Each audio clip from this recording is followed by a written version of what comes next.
தூத்துக்குடி மாவட்டம் பொத்தக்காலன்விளை திருக்கல்யாண மாதா திருத்தலத்தின் 113வது ஆண்டு திருவிழாவை முன்னிட்டு ஆயர் ஸ்டீபன் தலைமையில் பெருவிழா திருப்பலி தேரோட்டம் நடைபெற்றது. இந்தியாவிலேயே 3 இடங்களில் இத்திருக்கல்யாண மாதா காட்சியளிக்கிறாள்.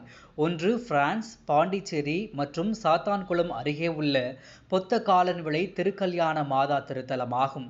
இங்கு 113வது தேரோட்ட திருவிழா கடந்த 14ஆம் தேதி கொடியேற்றத்துடன் தொடங்கியது. 10 நாட்கள் நடைபெற்ற திருவிழாவில் தினமும் மறையுரை, ஜெபமாலை, நற்கருணை ஆசீர், திருப்பலி போன்ற வழிபாடுகளும் நடைபெற்றது.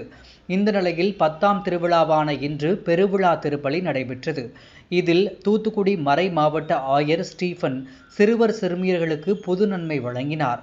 மேலும் திருக்கல்யாண மாதா தேரில் எழுந்தருளி ரத வீதிகளில் உலா வந்து பக்தர்களுக்கு காட்சி அளிக்கிறார். தேரோட்ட திருவிழாவில் தமிழ்நாடு, கேரளா மட்டுமின்றி வெளிநாடுகளில் இருந்தும் பல்வேறு பகுதிகளில் இருந்தும் திரளான பக்தர்கள் கலந்து கொண்டனர்.